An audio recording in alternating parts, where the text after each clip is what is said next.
right, folks. Did you actually go to university? Yes, severally. What was the name of your dissertation? Did you do a dissertation? Yes, I did. It was on what? My friend, I've not done It was one. on what? I've done Jeff, several. It was on what? Hold on. Hold on. Officials not gone to school.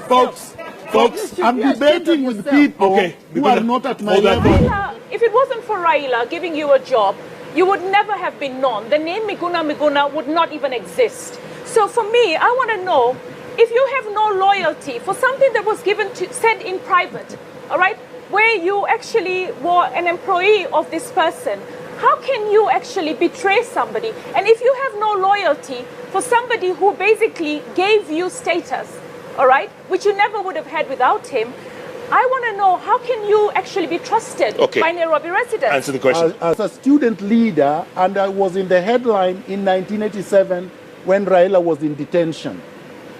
My friend here, who is my age, was nowhere.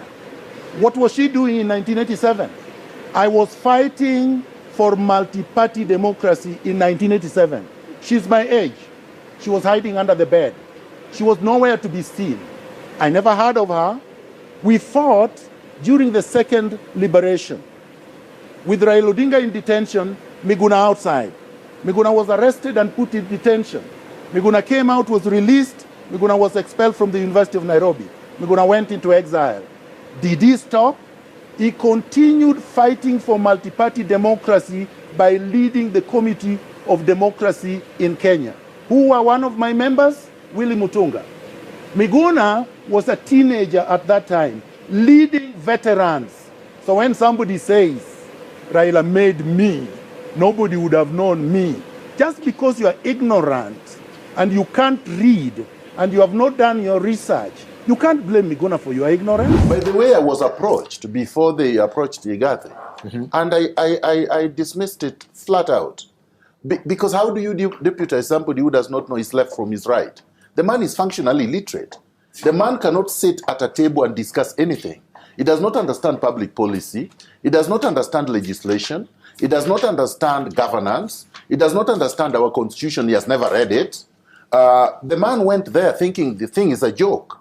He was put there by cabals with interest to control the billions of shillings that Nairobi collects, and the land, the huge amounts of public land, and the contracts and the deals. So he was put there for the wrong reasons. He was not put there to serve Nairobians.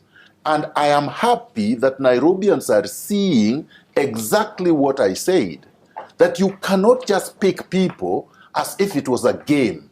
This is a very serious business, the business of governance. Esther Passaris, because you asked for it on live TV. I need it. Yes, you need it, exactly. and you will get it. Continue defaming me. You will get it, Esther Passaris. Esther Passaris on the 27th of December. How do you know all these dates? 2007, because I was there with her, at the Pentagon House, in the impending days when Raila's victory was almost certain. You announced to the gathering that after Raila is inaugurated, you will take 30 days sex holiday in Seychelles. Woman sex holiday who has absolutely no integrity, a socialite bimbo whose only claim to fame is because she is looking for billionaire sponsors. Yesterday it was Mwangi of Equity. The other day, it was Gichuru of the former electricity Kenya Power, crying for a man to marry you because you believe that the man promised to marry you, and for that reason, you took a man to court. Esther Passaris, you can sue me 1,000,000 times and it would not bother me. Takaluyu is the greatest disappointment during this debate. Why? Because the man spoke a lot but said absolutely nothing. The man is ambiguous, general, and empty. He called himself a punda, a dog, and a man with a sling, and could not decide which one defines him. He said pundas should support other pundas. There is no real tangible plan the man unveiled, and in fact, I believe it is a great disappointment and a throwback from Kariara last week. In fact, Kariara should have been the presidential candidate and Kaluyu could have been the deputy. Because Kariara was clear, Kariara was precise, Kariara was confident. This man was a bubble. Really a man about nothing. He was completely clueless. Cartels are central to the problems of Nairobi.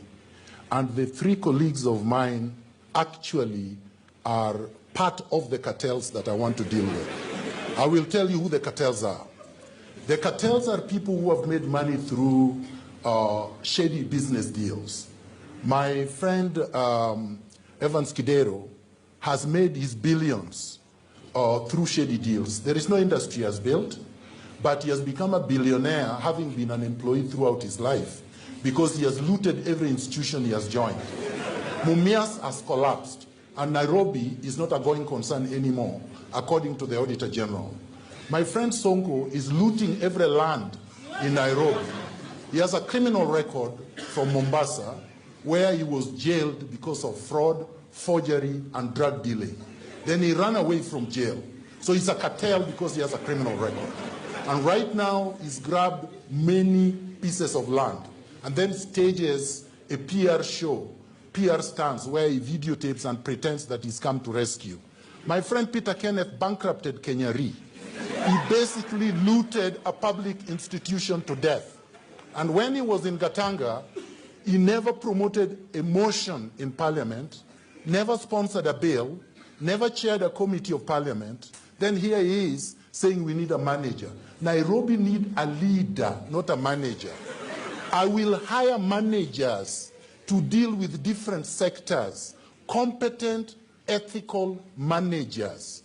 And these three represent the worst of our country, where you make money in shady deals, and because of those money, that money that you've made, and because you can give handouts, you are considered a manager. Norman Magaya took 30 million shillings from Jubilee to drop the petition against the Nairobi governor who was not elected. That's a fact. Raila Odinga told me that.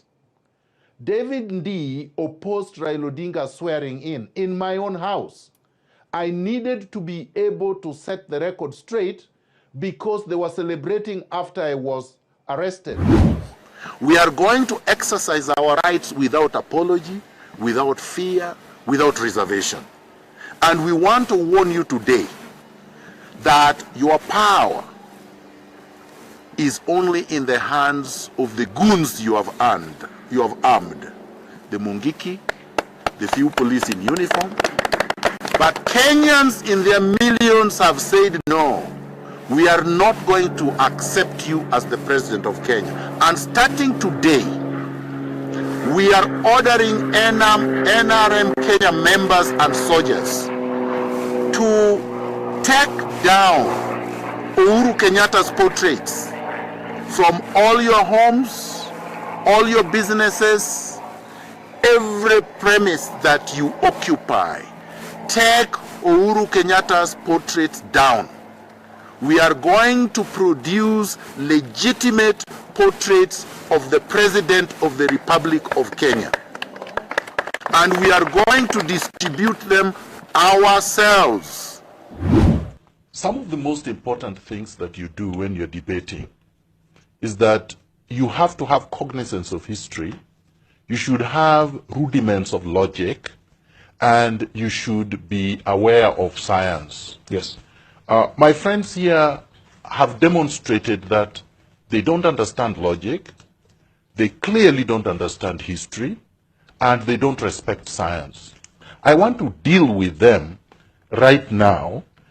Honorable Wamatangi has committed a fallacy of ignoratio elenchi, arguing from a point of ignorance. He says, first of all, he attacks the decision of the Supreme Court, yes, takes a swipe. But he does not understand that the Supreme Court makes decisions like any other court based on evidence, finds facts based on that evidence, and applies law to those facts to reach a determination. And that determination has already been arrived at. And unfortunately for my friends, are more experienced in law than they are. Therefore, they cannot overrule what I'm saying. Because not only am I right, even logically, I'm right because the Supreme Court said so. It is very wrong to have a sweeping allegation against someone without any scintilla of evidence on the basis of past affiliation when we have a present context. I think it is very unfair to accuse Linus Kaikai of being biased on the basis that he once was associated with a political party.